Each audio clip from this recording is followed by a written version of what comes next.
Stockham. I'm the service manager in the community partnerships team at Warwickshire County Council. Welcome to our Meet the Funder webinar that we are co-hosting with our colleagues from Cllr. I will do a quick round of introductions of the team, and then what we'll do is we've got a few guests with us as well, telling us about their experience of applying for council grants, and obviously what they did with the money, and talking a bit about their projects. So I'll also introduce them.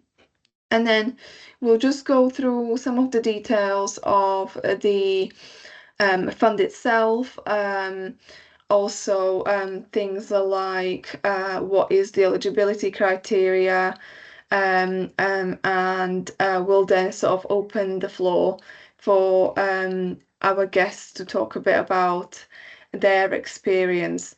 So let me just do a round of introductions. If I can just go to Nikki, please.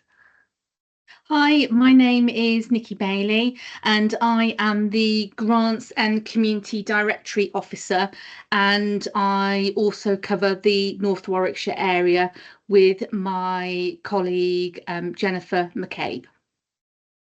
Thanks, Nikki. Mike. Hi everyone, I'm Mike Slemensek, Communities and Partnerships Service of Warwickshire County Council, and I'm the Service Manager for Nuneaton and Bedworth. Thank you, Mike. Jen. Hi everyone, apologies, my camera doesn't seem to be working today. I am Jen McCabe, I'm the Service Manager for Rugby and North Warwickshire. Thanks, Jen. And if we can go to Sarah, please. Thanks, Dominica. Hi everyone. So I'm Sarah Newell, and I'm the Delivery and Development Manager for Warwickshire Cllr, which is Warwickshire Community and Voluntary Action, for those that don't know. I cover the north of the area, so I cover Nuneaton, Bedworth and North Warwickshire. Thank you, Sarah. And just introducing our guests in no particular order. If I can go to Rachel Doughty, please. Oh, hello, I'm Rachel. I'm Director of Artspan, Community Interest Company. And sorry, I'm getting feedback. Sorry. Sorry. That's okay. And I've received a council grant, so I'm just going to be here to tell you about how I found that process and what I did with the money. Thanks, Rachel. Sorry, can I just ask everyone to mute themselves unless they're speaking, please? Thank you. Claire, please. Hi there, everyone. I'm Claire Thomas from Spark Youth Music, and I'm a guest speaker, same as Rachel, to talk about how we've been successful with the council funding and to give you some top tips, apparently. Thanks, Claire. Thank you, Rachel. Good to have you. Jo.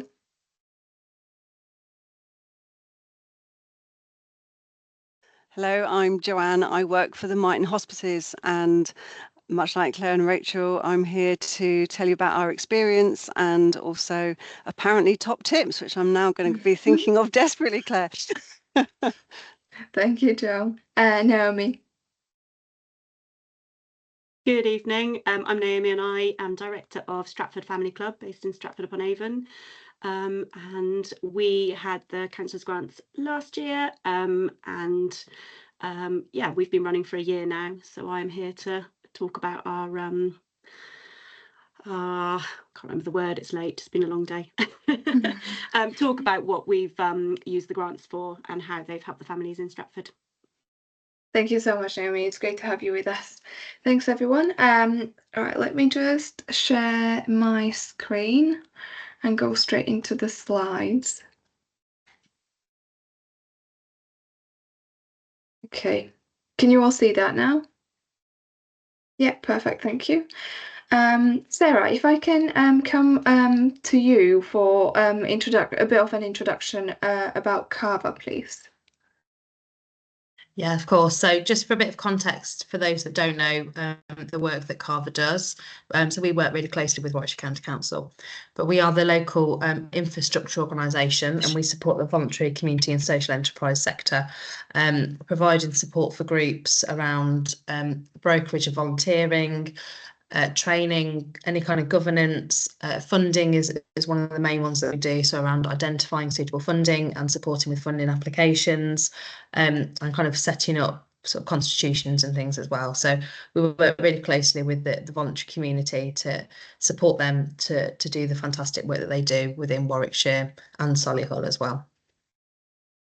Thank you, Sarah. Yeah, and there's just a bit of context around some of the work that we did in the last kind of financial year. So as you can see, work around the kind of volunteer recruitment, the amount of funding that we've kind of supported organisations to apply for, which is just fantastic, and just some of the fantastic work that the organisations and groups have done in Warwickshire. And yeah, just again, a bit more context around where we work. So we have a volunteer coordinator and a funding and group development officer in each of 5 different areas across Warwickshire. So you probably hopefully be aware of your local funding and group development officer. If not, please do get in touch and I can kind of identify who that would be for you. And we also work in Solihull, but that's a bit different anyway. But yeah, so we've got a funding group development officer in each area, and they are more than happy to support you with funding applications, whether it be for this particular fund or looking at other funding as well. So just around the work we do. Thank you, Sarah. It's good to have you here, and I'm sure that there's going to be some questions about support available from Cllr later on. About becoming a Cllr member. Oh yes, yes. Just a bit of a plug while I've got the opportunity. Just around becoming a Cllr member if you're not already. We work with an incredibly large amount of organisations and groups.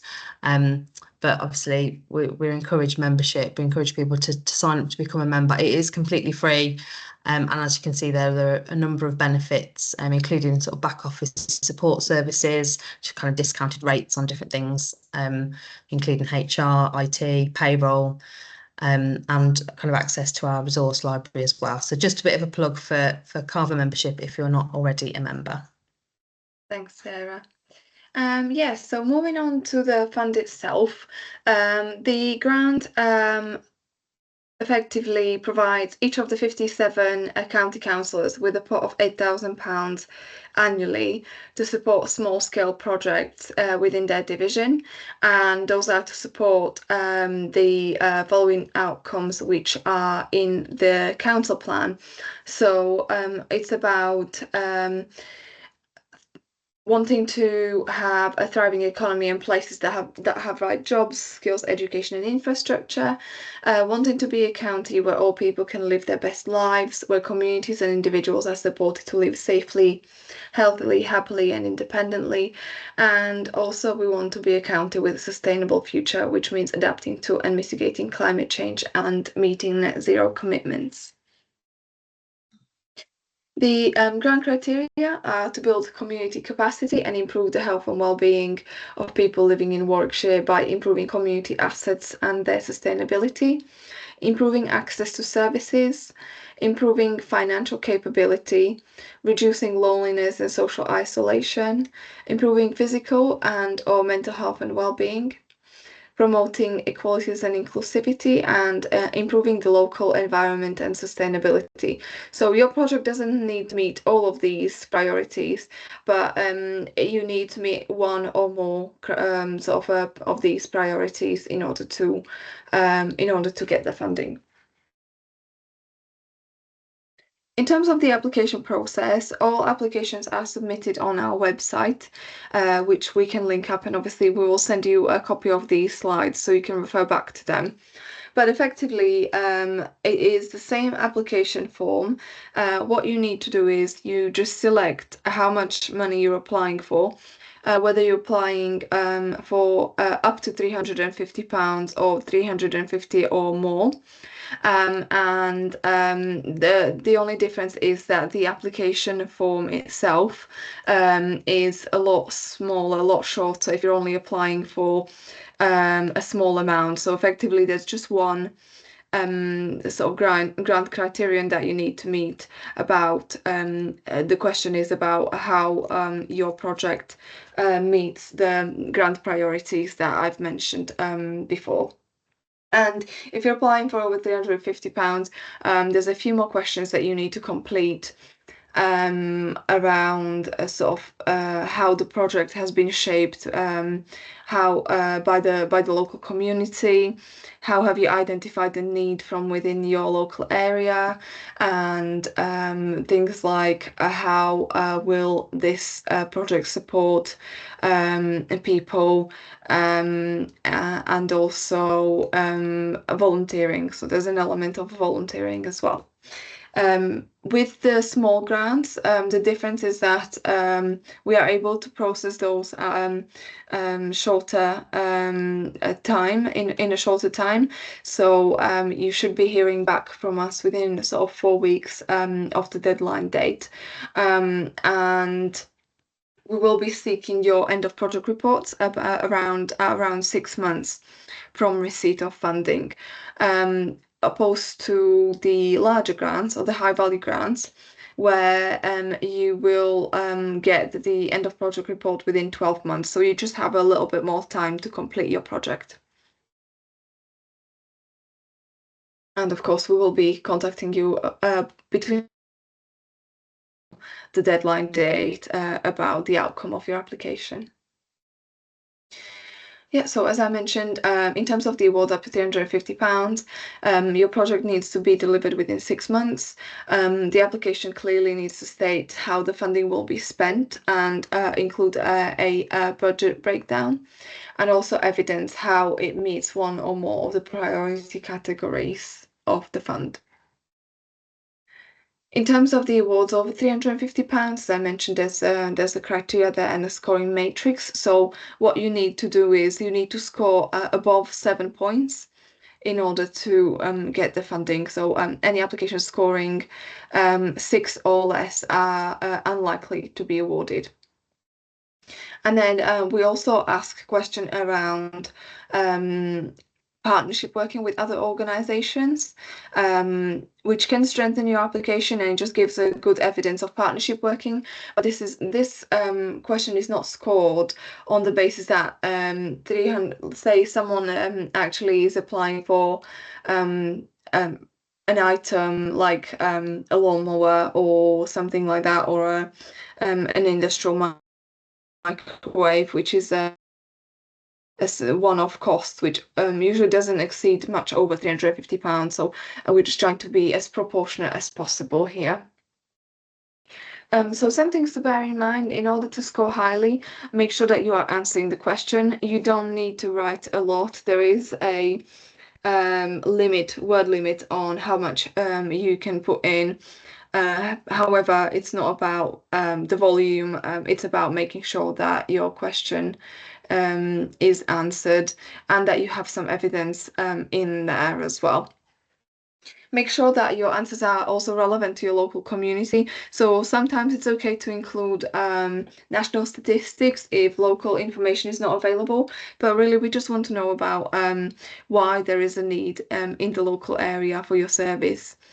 And try to submit any evidence of costs where appropriate, especially for when there are things like refurbishment of village halls and things like that, which obviously we don't fully fund, but if there are some elements, it's useful to know the total project costs as well.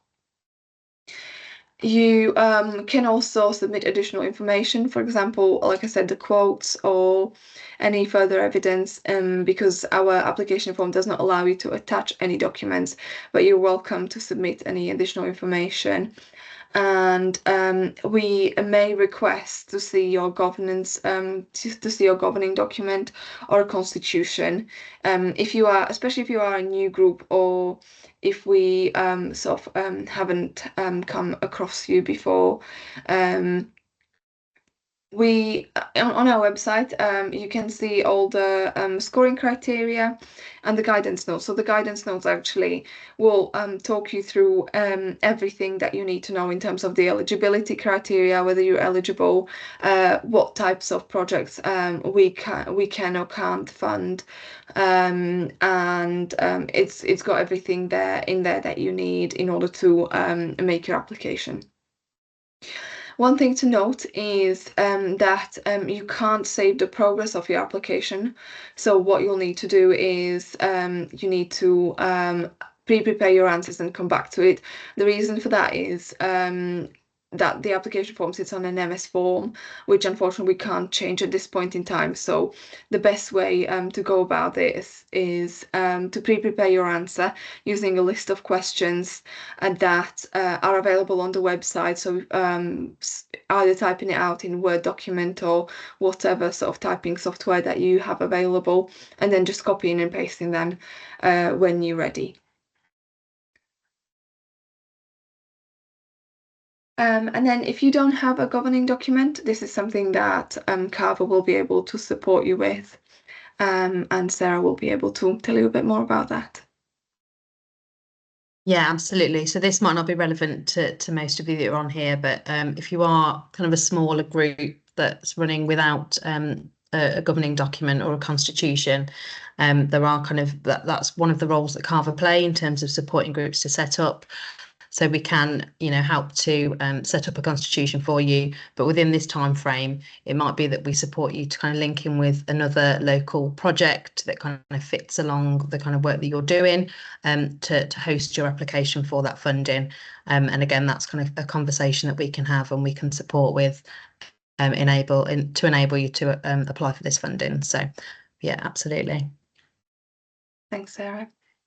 And yes, as I mentioned, in terms of the end of project evaluation, because this is obviously public money where the funding comes from, we need to evidence how this has been spent. So you will be asked to provide information on how you've spent the money, and we will also be asking for some receipts and invoices. So if you are making purchases with the grants money, it's important that you keep that in order to be able to report to us afterwards how that's been spent.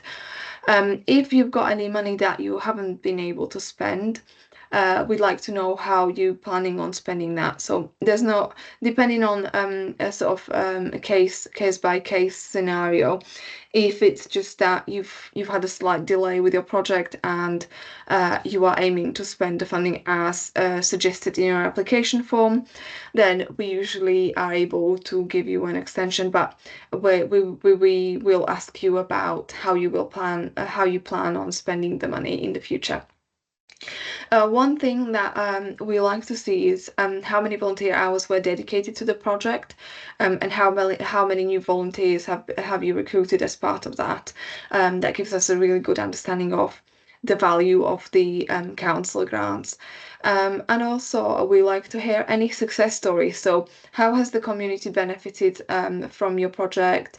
How many people? And also any information about the future of the project. So is it that you were able to get started something really valuable in your community, and have you been able to sustain it, and are you able to sustain it for some period of time? Then that's what we want to see. It's really good to see the outcome of the council grant, and seeing that it has made a difference in the local community. Okay, so without further ado, I will just sort of hand over, but I will help them out as well, because they have, I don't want to put them on the spot. But if I can ask our guest speakers just to tell us a little bit about their projects and what they received their funding for. Is it okay for me to start with Rachel? Yeah, that's fine. I teach sewing and dressmaking as a paid course, so people pay me to do that, but I find it quite expensive and quite prohibitive to some people. So what I wanted to do was to set up free sewing classes, so that those that were on low incomes or unwaged could learn how to sew. So I ran a pilot scheme of 8 weeks and taught 8 people how to sew. And so I spent some, I don't know, I'm going a bit far ahead now, but yeah, so that was my project, was to do a pilot scheme to see if there was a need for free sewing classes. Is that, I could carry on, but is that all you want for now? Thanks, Rachel. Yeah, that's fine. We'll come back. We'll circle back around to you. That's really useful. And in terms of those people that you sort of taught, what was some of the feedback that you got from them? Very positive. It was really good feedback, and actually off the back of the feedback, I got another grant. And I think the feedback was, so I'm now continuing. I'm now carrying on. So the pilot was January to, I think, so January, it was, yeah, it's about 6 to 8 weeks in January, February, and a bit in March. And I'm now just about to finish the next lot. So I've done a beginner's course, but also an intermediate course. So quite a few people on the beginner's course have come on to the intermediate course. And I've got a new beginner's course. It's just about to finish again next week, and then I'll be applying. I'm currently applying for more funding, funding for a year this time, to fund the whole project for another year. Yeah, no, that sounds really positive. Sounds like obviously it has really taken off. So really good to have you here with us today, and good to hear about the success. Naomi, if I can come to you, please. So I was volunteering at a toddler group for about 6 years, and realised the need for kind of family nurturing, affordable, accessible family groups in Stratford. And so that's kind of where the idea started, and we started officially in September last year, and we got the councillors grants. And yeah, they have been used for so many amazing things, and to support so many families in the area. We went from running 2 sessions a week to 6 sessions a week, which I do mostly by myself, but I have a huge team of volunteers from the community who come in and support each week, and it's fantastic for them. We have people from all over, kind of older people and people whose children have just gone off to school, so it's as much for the volunteers as it is for the families that we work with. We over the year have started to kind of branch out and find other groups in Stratford supporting mental health, and so we've been able to pinpoint parents to other amazing things and support that's happening in Stratford. So kind of that's where we're starting. It's non-for-profit, so we're all volunteers. We all work really, really hard, and yeah, I mean, it shows how much need it is, because we are packed for every single group that we run, and we run all over different groups every day all over Stratford, so that people can, if they wake up and they've had a horrendous night with their children, they've got somewhere to go, to have a hot cup of tea, to let their children have a safe, nurturing learning environment, and they can just chat with parents about the ups and downs of parenthood. So that's what we do. The councillor grants have been amazing to help us to be able to hire places so that we can be in the community, to be able to set ourselves up really with all of the legal things that need to happen to run a safe group. And toys, we started from scratch, so we've been able to get some amazing equipment, sensory toys. We were really fortunate to be given a good amount of grant money. Sorry. You don't care. So yeah, so we've been able to kind of really set ourselves off and the need is there, so we will be carrying on.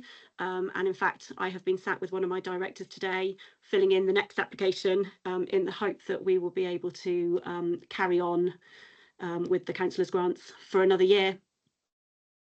Thanks, Naomi. That's really, really good to hear that the grant has been able to support so many families. That's fantastic. And I'll just go over to Claire, please.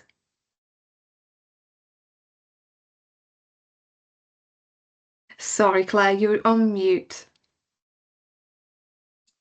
God, who didn't want to hear my dulcet tones there? That's better. I went through the whole thing. I'll have to start again. So yes, thanks for having me. I've wrote some notes because when I was asked to do this by Dominica, I feel so passionately about these councillor funds and how amazing they are that I didn't want to miss anything out. So apologies if I do waffle on a bit, but they have literally been a lifeline for Spark Music. We couldn't operate without them. And I say that because funding applications for the councillor funds, they are being decided by the team at the council and also the councillors, and they know who is in that community and the needs of that community. I guess that's the whole point. And from our perspective, being in Warwickshire, there are places of social deprivation and poor mental health and all that kind of thing. And I'll go on to what Spark does in a minute. But we've applied to the National Lottery, postcode funding, all that kind of thing. And I always get the feeling that no matter what boxes we tick, we are not going to get that funding simply because they see sort of Stratford-upon-Avon, Kenilworth, Leamington, Warwick, all those areas as quite affluent.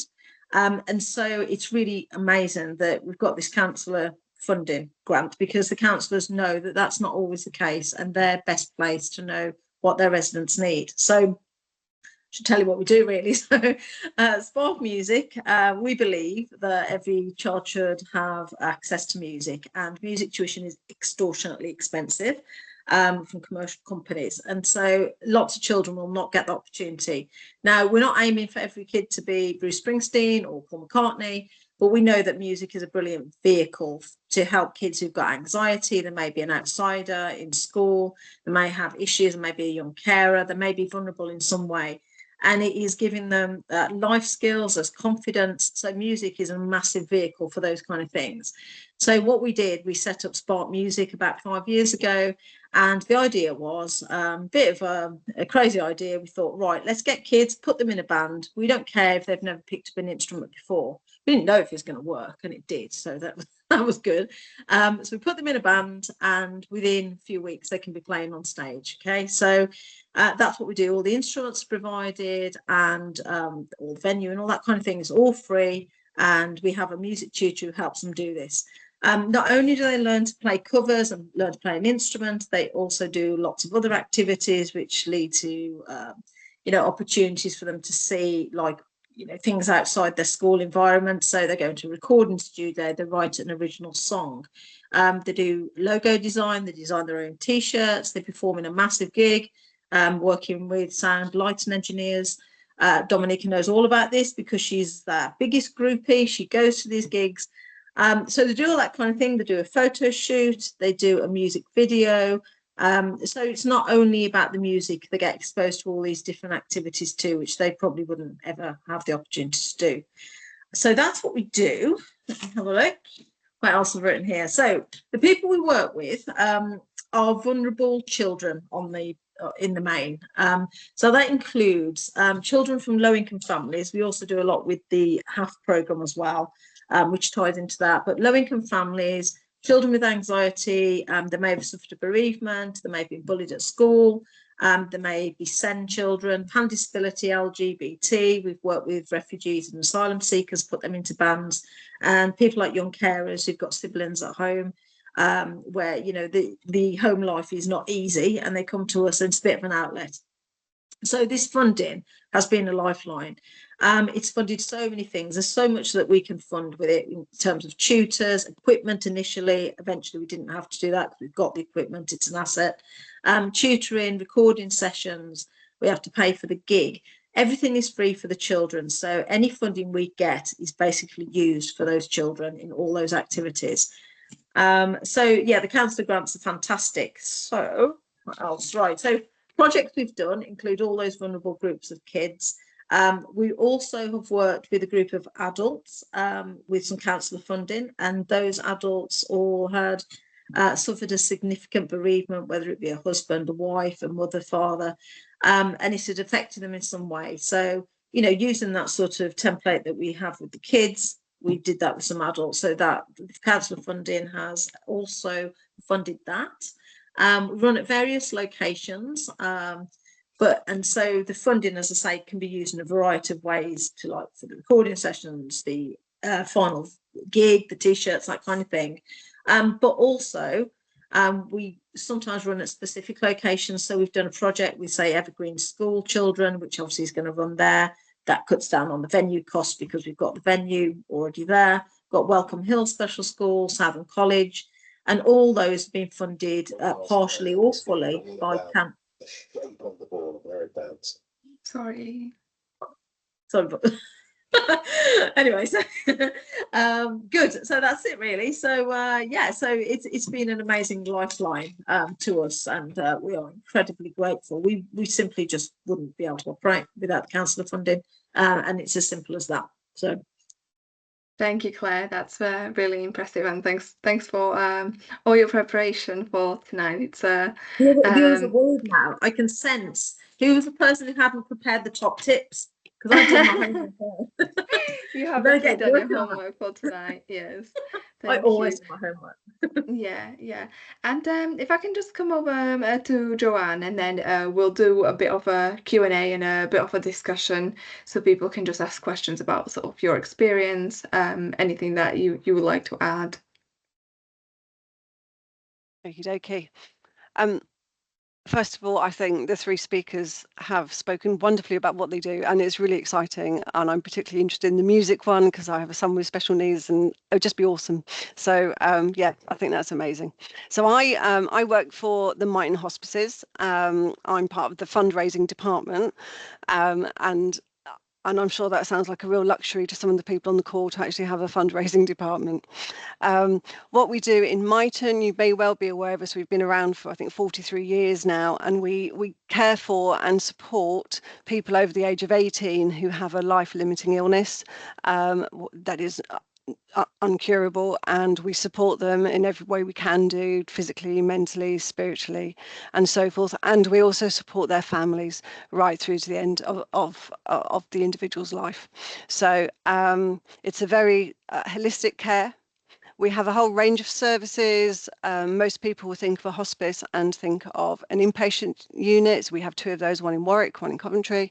But we also have a support hub in Rugby, and we have a wellbeing service, and the wellbeing service reaches out to people pretty much as soon as they have a diagnosis.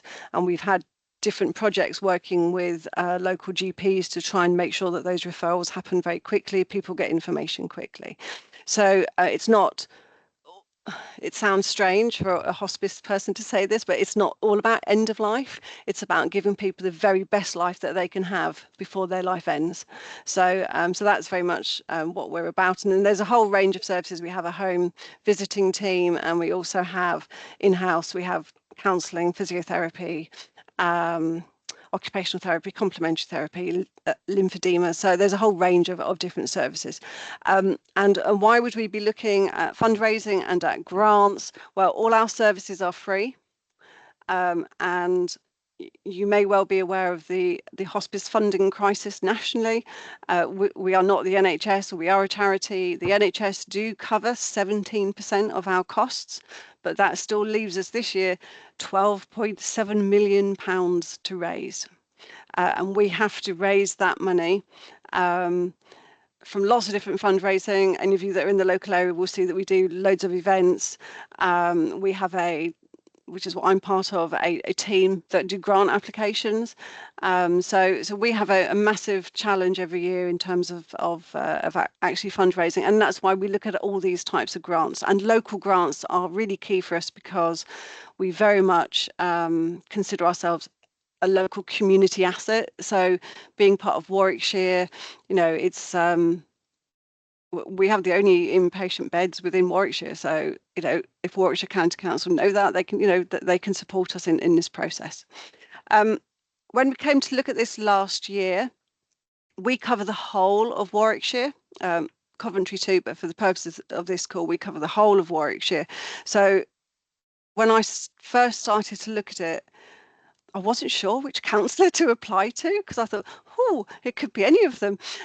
So what I did instead actually was I looked at what services that I thought met the criteria the best, and the criteria around mental health, physical health, being happy, being healthy, being independent really seemed to fit well with our wellbeing service, which is the service that reaches out to when people have had their first diagnosis. So I actually went through all of our data for a year on all the wellbeing patients that we had.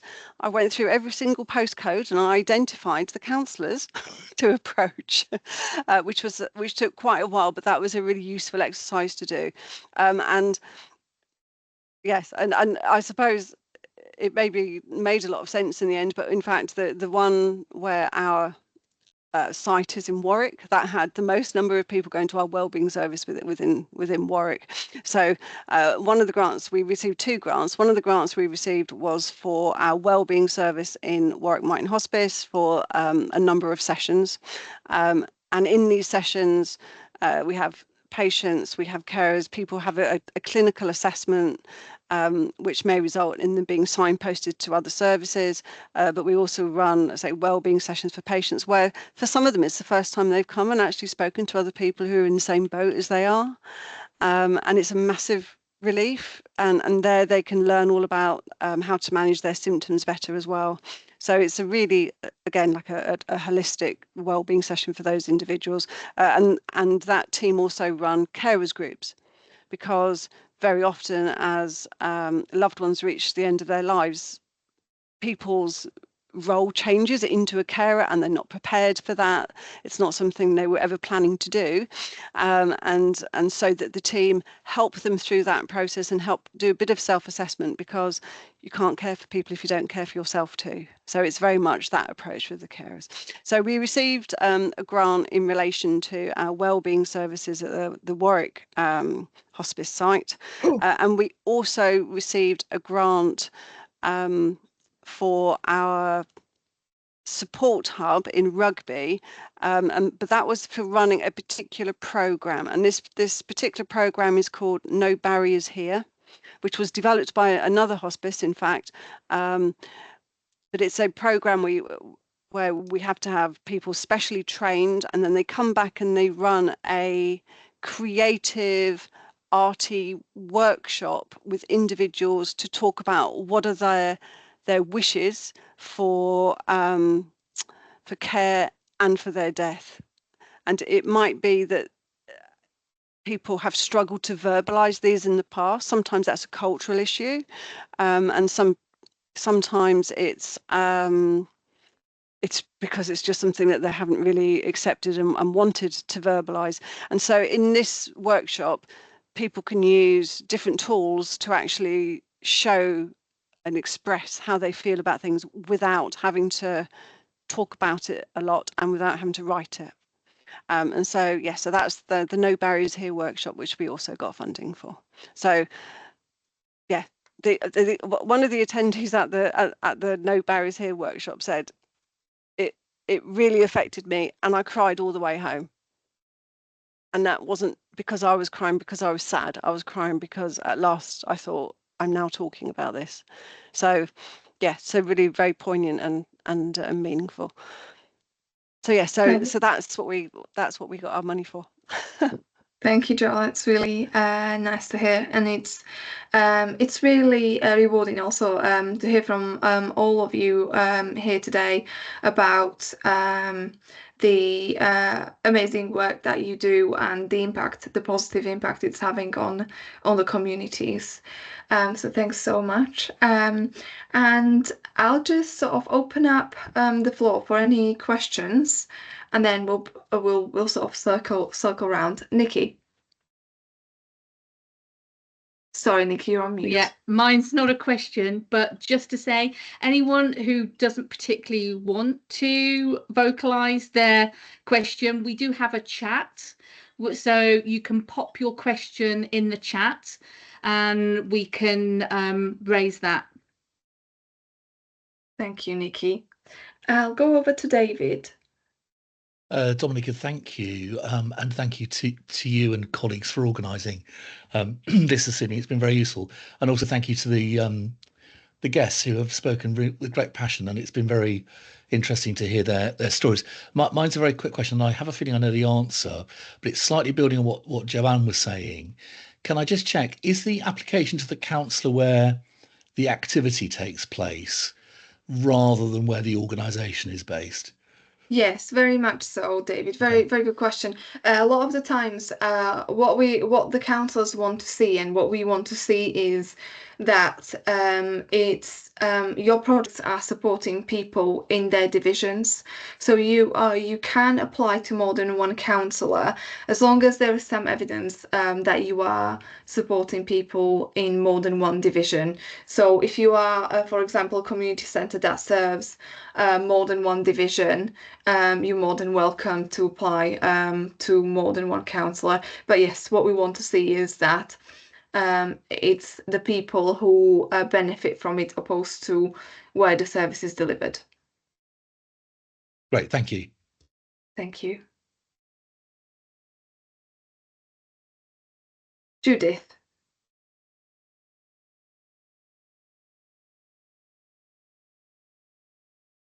I think Judith, you...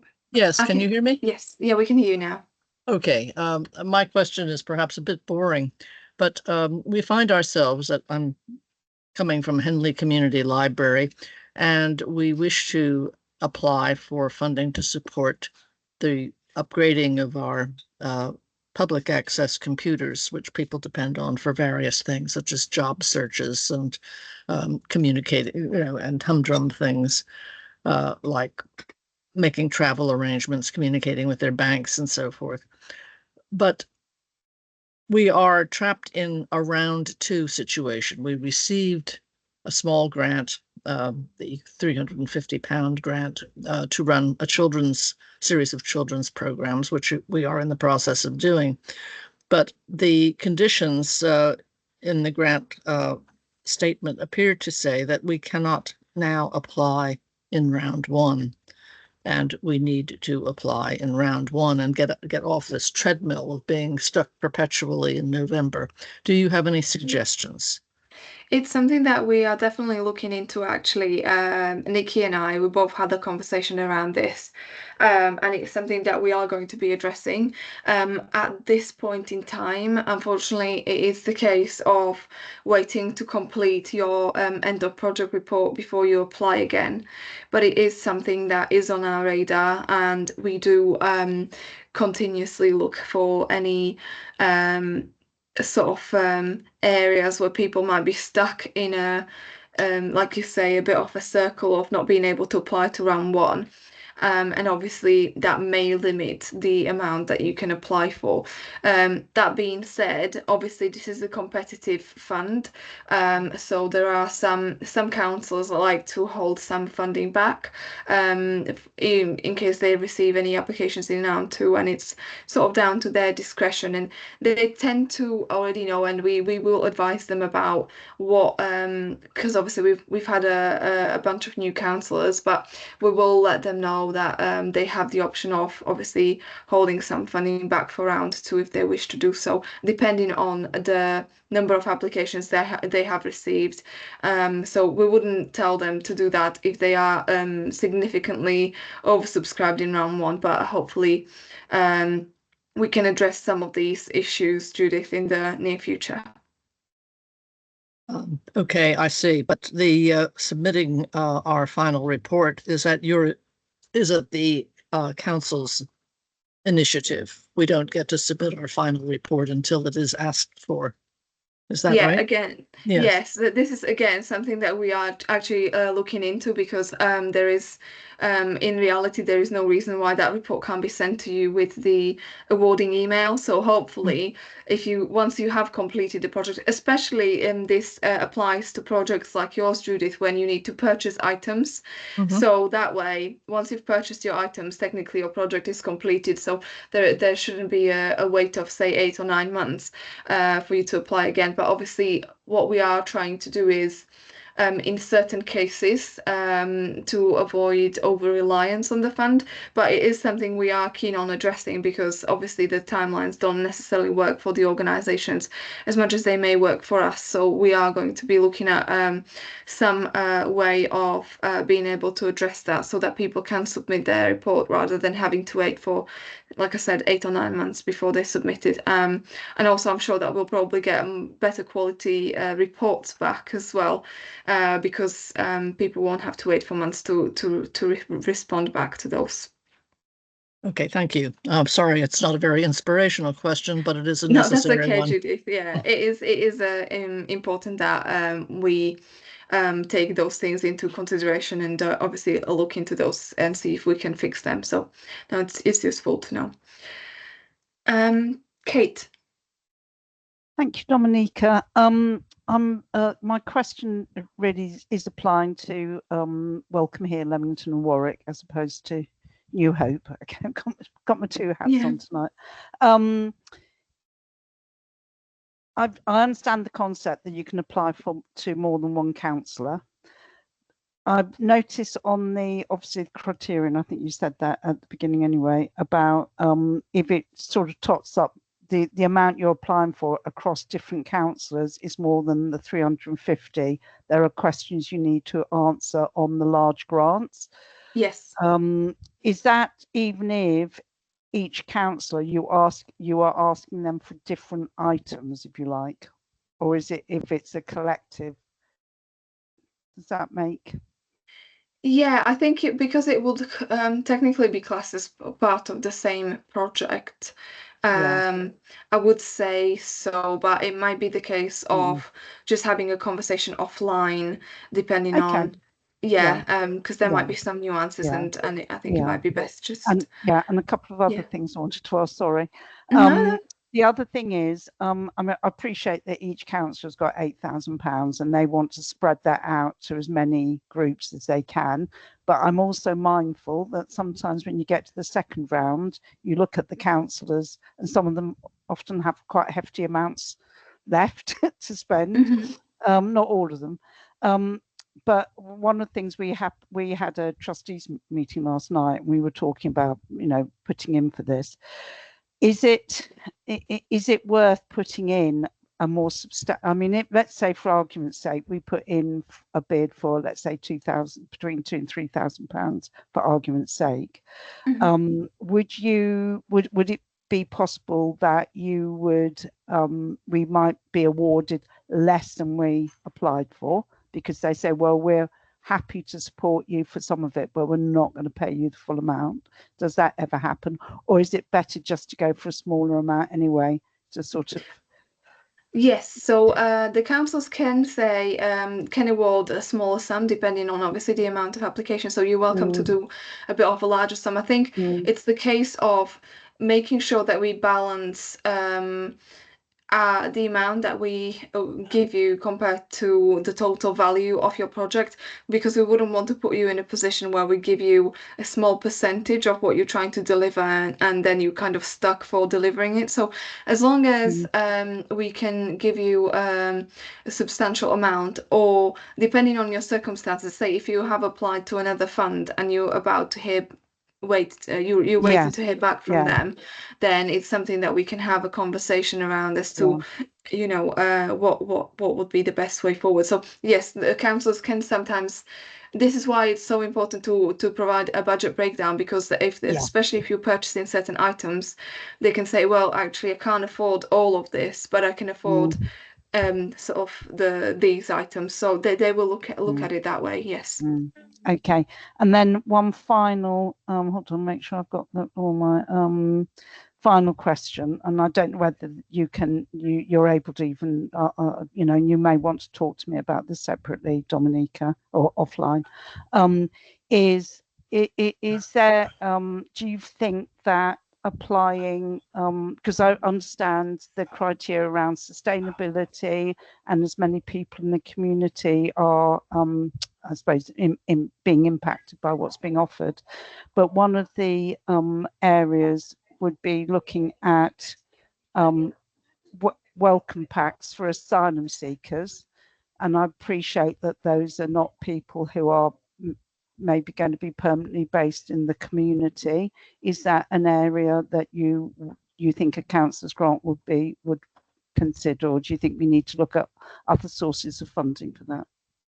I think specifically for the welcome packs, that might be a little bit tricky due to the national guidance about the asylum seekers' rights to public funds, the recourse to public funds.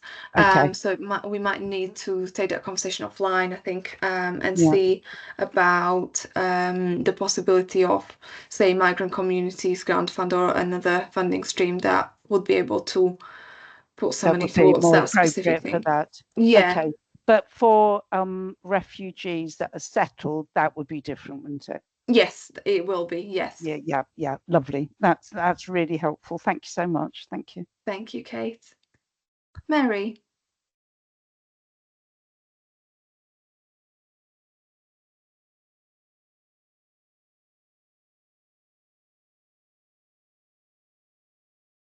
I think you should be able to see. Yeah, we can hear you now. Hi, Mary. Yes, lovely, thank you. I don't want to labour the point because we've been going over it, but I just want to make sure I've got this right in my own head. So we're in Nuneaton and Men and Women in Sheds. We've got 2 properties up at Queen's Road and down at Phoenix Centre. So we are looking to apply for the grants over multiple councillors because our shedders come from different areas as well. So is it best to spread it in small amounts over a few councillors? And then if we don't get the full amount that we want, it's £1,000 we would like. What would we do if we don't get the full amount over a few councillors, if you get my drift? So there are some areas where councillors sort of put their money together, especially in urban areas, or there are certain councillors that will meet together and we present them the obviously they like to sort of look at the wider picture. So it might be the case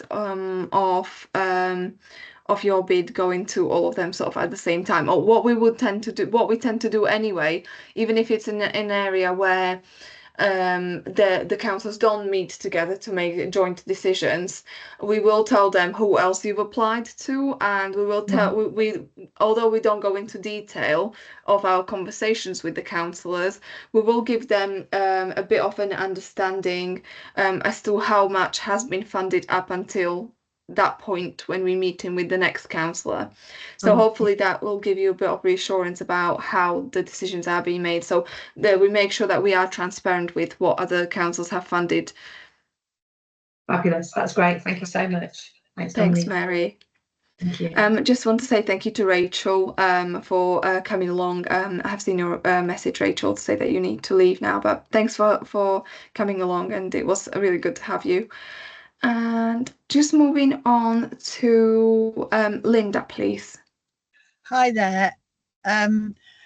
It was very interesting. It's been very interesting, and also interesting to hear of the projects, those people who have come on. They seem to have done an awful lot, but none of them, I don't think, revealed if they were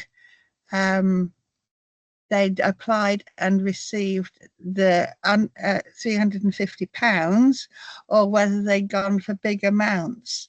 It would be just interesting to know. They might not want to do it, but is anybody brave enough to tell us the exact amount that they had for their project from this source? Thank you, Linda. Good question. I think, Claire, did you want to come in and answer that? Yeah, I'm happy to do that. I can't tell you the exact amounts, Linda, because we've applied for lots of different councillor grants over the last 4 or 5 years. So I honestly can't remember. But what I would say is, I don't know if is this true, Dominica, that the 350 smaller grants thing was only introduced about a year or so ago? It was, and yes. So prior to that, you could apply for 300 quid, that's fine, or you could apply for £2,000. And so I think at the time we probably applied for things that were over £350. But as soon as the 351 came in, I have been doing quite a few of those instead. Because it's less time consuming, and a lot of our stuff that we need to fund now, because we've funded all our equipment and that kind of thing, so it tends to be £350 will help towards a specific recording session, or £350 will help towards X weeks of tutoring. So we are in a position where we can do that, but I have done both and been successful with both. We've also had ones that are rejected as well. Just going back to, because I had my hand up, so just jumping in on your question, if you don't mind, Linda, has that sort of helped a little bit? Very much so, yes. It's almost curiosity as much as help, you know, to see how successful people have done, and how much, whether it has been used to do a whole project or an ongoing project. How much, if it was only £350 that an organisation got, then they've done jolly well. I suppose it depends on your organisation and what you want to achieve. I suppose, for example, I guess if there's a gardening club and it's just a one-off application, you just want to buy some plants and that was it forever, and that will keep you going forever, because plants tend to, well, my plants don't tend to stay alive, but most people were sustainable. But for us, it's an ongoing process. We have new kids coming in, things like the equipment, that's all sort of static now. But it's then as a recording session next year, and we apply again for another recording session, for example. So I suppose it depends on the nature of your project and the scope of that project. We've got lots of scope to spend lots of money if we wanted to. But you know, for a smart project would be X amount. We would never get that full amount to run the whole kit and caboodle for the year for those kids. We'd have to go to the funding pots as well. But I was just going on from what Kate said before, and this is one of the reasons I had my hand up, is that yes, Kate, we have applied for higher amounts. For example, the £2,000 amount last year. And I think when you apply in the round 2, it swings and roundabouts. When you get to round 2, I always kind of feel, okay, that's what money's left now, and so I'm hoping they're going to try and get rid of it. So, but saying that, so we applied for, say, £2,000 for something from one of the councillors who's extremely supportive and always has been, and he kind of spoke to me in advance, and he said, we won't be giving you all that amount, we're giving you 1,000. So, you know, I would say go for and justify why you want the money, but you know, be prepared for them to say, yeah, we're just giving you half of it or 60%. And I guess the thing is, then you're going to have to find other ways of funding the project. Can I just, if you finish, Linda, because there was just one thing I wanted to, thank you very much.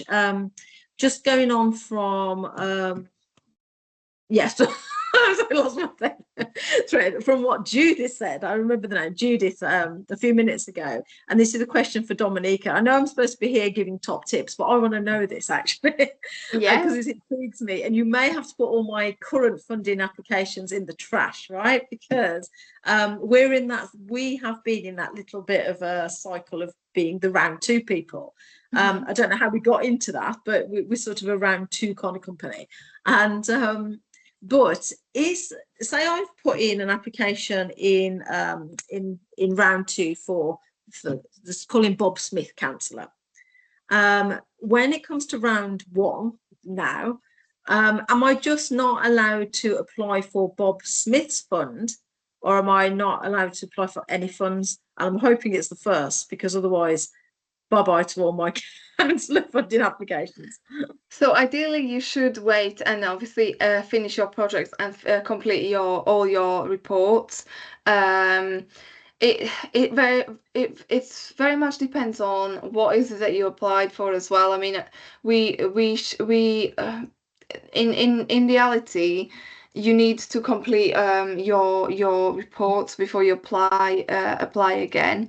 I think one of the ways of getting out of that loop at the moment is to kind of, so say you've received funding in round 1 this year, then you should be able to receive the end of project report. But I mean, you wouldn't be able to apply in round 1 this year, but if you wanted to for some reason apply in round 2, then you'd kind of have to wait for another 6 months, if that makes sense, after you've completed your end of project report in order to apply in round 2. That's the only way to work that around. But what I'll do, Clay, is I'll have a conversation with you offline, and we'll go from there, if that's okay. And thank you so much for your answers to Linda and to Judith as well.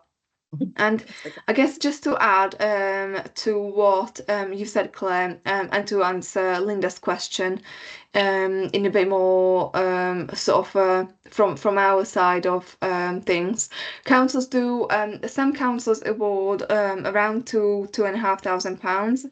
In some cases, it kind of depends on the project, and it depends on the number of applications they've received and which area it is as well. So they will take all that into consideration, and if your bid is very strong and if it really aligns with what's needed in the community and it is good value for money, they are willing to fund a project that might be £2,000. It just sort of depends on the project, and they will judge each project on its own merit.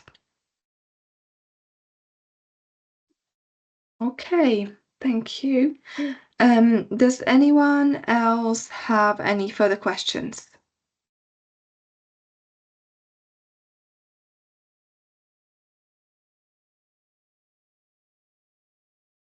I think Linda's is a legacy hand. Nikki. Right, mine's not a question, but a request, if I may.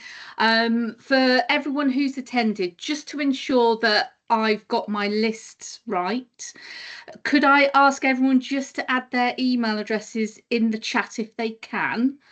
And that's to ensure that, firstly, I can send you a copy of the slides that we've utilised tonight, and also to send you a copy of the recording so that you can look back on this as well. If that's okay with everyone, that would be fantastic. Thank you.